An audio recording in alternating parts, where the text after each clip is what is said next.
के काहे के तू रंजीता के काहे के म्यूजिक बाय निशु रंजन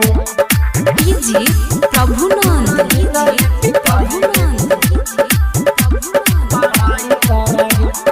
नहर के बहुत तू नहीं खिलाड़ी मिले के बोलावा हनी महेरा पहाड़ी मिले के बोलावा हनी महेरा पहाड़ी नहर के बहुत तू नहीं खिलाड़ी मिले के बोलावा हनी महेरा पहाड़ी केनी पकड़ाई त लड़ाई करही तू रंजीता के काहे के बड़ाई करही तू रंजीता के काहे के बड़ाई करही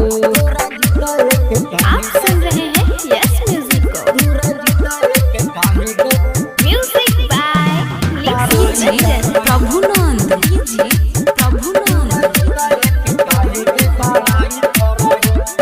चढ़ली जवानिया में के नहीं धधाई महेरा के छोड़न के दे नहीं आघाई महेरा के छोड़न के दे नहीं आघाई चढ़ली जवानिया में के नहीं धधाई महेरा के छोड़न के दे नहीं आघाई खुली गेला पोल तो लड़ाई करही तू रोहिता के काहे के बड़ाई करही तू रोहिता के काहे के बड़ाई करही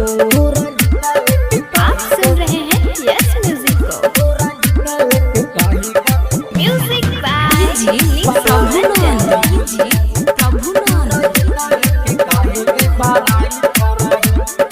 लाज शरम के न कैला ही लिहाज गे रम अलवे के खुश कर दे नहीं नियाज गे अलवे के खुश कर दे नहीं नियाज गे लाज शरम के न कैला ही लिहाज गे रम अलवे के खुश कर दे नहीं नियाज गे निसुआ से काहे तू लड़ा